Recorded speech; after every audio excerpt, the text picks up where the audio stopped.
Shalom, selamat pagi saudara-saudariku yang dikasihi Yesus Kristus Sang Juru Selamat. Kita berjumpa lagi dalam Renungan Pagi bersama Pendeta Drison Ginting. Semoga firman Tuhan bersama Anda hari ini. Shalom saudara yang kekasih dalam nama Tuhan. Renungan kita pada hari ini, Senin 11 Oktober 2021 dengan judul Cabang yang layu terpisah dari Kristus. Ayatnya di dalam Yohanes 15 ayat yang ke-6 berbunyi, "Barang siapa tidak tinggal di dalam aku, ia dibuang keluar seperti ranting dan menjadi kering, kemudian dikumpulkan orang dan dicampakkan ke dalam api, lalu dibakar." Dia Yudas yang tak berubah dan diubah menjadi cabang yang hidup melalui hubungan dengan pokok anggur yang benar. Cabang kering ini tidak melekat pada pohon anggur sampai tumbuh menjadi cabang yang hidup dan berbuah. Dia mengungkapkan bahwa dia adalah cabang yang dicangkokkan yang tidak menghasilkan buah. Cangkokan yang tidak jadi serat dengan serat dan urat dengan urat terjalin dengan pokok anggur dan mengambil bagian dalam hidupnya. Cabang yang kering dan terputus dapat menjadi satu sumber dengan induk anggur hanya dengan menjadi bagian dari kehidupan dan makanan dari pokok anggur yang hidup, dengan dicangkokkan ke dalam pokok anggur, dengan dibawa ke dalam hubungannya yang terdekat. Ranting berpegang teguh pada pokok anggur yang memberi kehidupan, sampai kehidupan pokok anggur menjadi kehidupan cabang, dan menghasilkan buah sebagaimana halnya pokok anggur. "Aku adalah pokok anggur," kata Kristus. "Kamu adalah ranting-rantingnya." Hubungan terdekat yang mungkin diwakili di sini. Tempelkan ranting tak berdaun di atas rumpun anggur yang tumbuh subur, dan ranting itu menjadi cabang yang hidup, menarik getah dan makanan dari pohon anggur. Serat demi serat, urat demi urat, tunas baru muncul, sampai bertunas dan bunga dan berbuah. Ranting tanpa getah mewakili orang berdosa. Ketika dipersatukan dengan Kristus, jiwa dipersatukan dengan jiwa, lemah dan terbatas pada yang kudus dan tidak terbatas, dan manusia menjadi satu dengan Kristus. Cabang yang tampaknya kering dengan dihubungkan dengan pokok anggur yang hidup menjadi bagian darinya. Jiwa mati karena pelanggaran dan dosa harus mengalami proses yang serupa.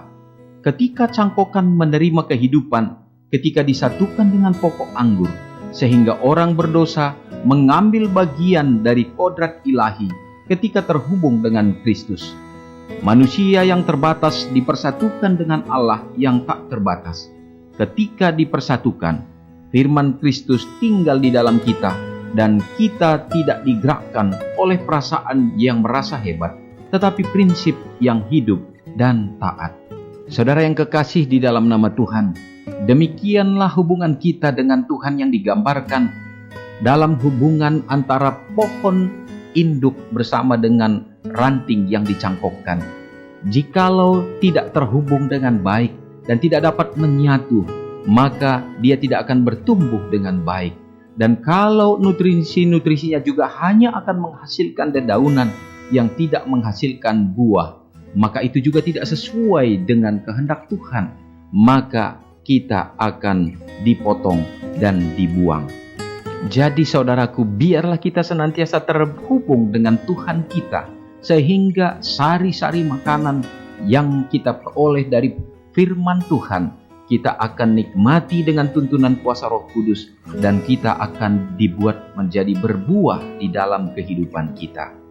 Mari kita sama-sama berdoa.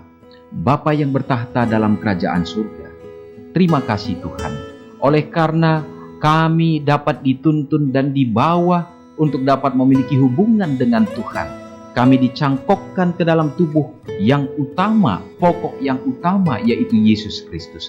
Dan biarlah kami akan terhubung dan menikmati makanan daripada Tuhan.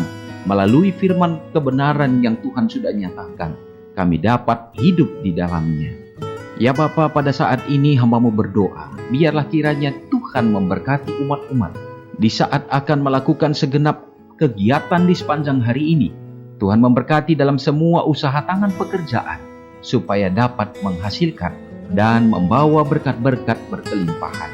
Dengan kesehatan yang Tuhan akan berikan dari sorga, melindungi kami dari sakit penyakit virus yang ada di sekeliling kami, sehingga dengan itu kami pun tetap bisa berbahagia untuk mengayomi kehidupan rumah tangga yang Tuhan percayakan. Bapa di sorga memberkati tumbuh kembang anak-anak orang-orang muda di dalam hidup rumah tangga, supaya mereka pun dituntun menjadi anak-anak Tuhan yang setia. Khusus pada hari ini, hamba-Mu berdoa mengingat begitu banyak daripada umat-umat-Mu yang berduka cita di saat-saat masa pandemi ini. Banyak daripada umat-Mu yang kehilangan orang-orang yang dikasihi, ya Tuhan. Biarlah kiranya Engkau yang akan menjadi penghibur dan menguatkan mereka, bahwa kami memiliki pengharapan pada saat Yesus akan datang, akan ada pertemuan yang indah bersama dengan orang-orang yang kami kasihi. Terpujilah Engkau ya Bapa, dan mengampuni dosa kami, karena doa ini kami serahkan di dalam nama Yesus yang menjadi juru selamat kami. Amin. Selamat pagi, selamat beraktivitas. Tuhan memberkati. Ingatlah Matius 5 ayat 13-16. Biarlah kamu menjadi garam yang mengasinkan dan terang yang menyinari kehidupan orang lain. Jangan lupa subscribe, like, dan share ke seluruh dunia.